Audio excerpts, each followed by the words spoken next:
নমস্কার, আমি অজিত বিশ্বাস, স্কুলের টিচার।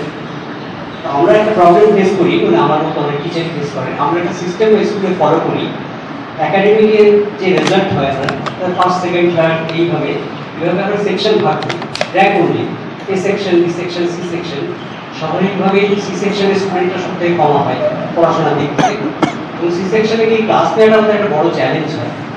কারণ ইনফ্যাক্ট অধিকাংশই প্রায় ফেল করা স্টুডেন্ট, তারা পড়তেও চায় না, তাদেরকে আমরা ইন্সপায়ারিং করতে পারছি না, অ্যাটলিস্ট আমি পারি না।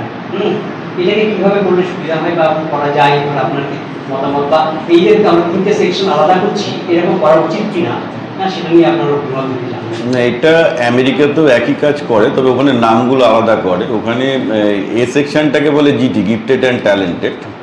তো সেখানে যেটা হয় সেটা হচ্ছে সেই যারা টপ পারফর্ম করে তাদেরকে এক্সট্রা ম্যাথ, এক্সট্রা সাবজেক্ট শেখায়, ঠিক আছে।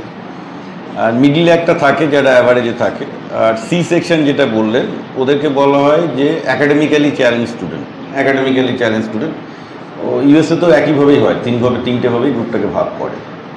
কিন্তু অ্যাকাডেমিক্যালি চ্যালেঞ্জ স্টুডেন্ট যাদেরকে বলা হচ্ছে, আপনি যেটাকে সেকশন সি বললেন, আমি যতদূর জানি, কারণ আমার ছেলেরা তো সব জিটিতেই ছিল, আমার জানা নেই যে তাদের জন্য কী হয়, বাট আমি যেটা শুনেছি অতটা জানি, তাদের কিন্তু ভীষণ ওরা কেয়ার নেয় যে তারা ম্যাথসে পিছিয়ে পড়েছে বা ল্যাঙ্গুয়েজ স্কিলে পিছিয়ে পড়েছে, তাদের জন্য এক্সট্রা ক্লাস করানো, মানে ওখানে প্রচুর সময় দেওয়া হয়। কারণ ইন্টারেস্টিংলি, যেহেতু পাবলিক স্কুল সিস্টেম, বুঝতেই পারছেন সরকারি স্কুল, সেহেতু আমাদের যে বোর্ড অফ এডুকেশন, তাদের নজর থাকে যে অ্যাকাডেমিক্যালি চ্যালেঞ্জ স্টুডেন্ট, ধরুন একটা স্কুলে একটা গ্রুপে হয়তো 15টা বা 20টা বা 30টা আছে, তাদের কটাকে আপনি পরবর্তী সেকশনে ওই অ্যাকাডেমিক্যালি চ্যালেঞ্জ থেকে, মানে যেটা বললেন, বিতে নিয়ে আসতে পারছেন।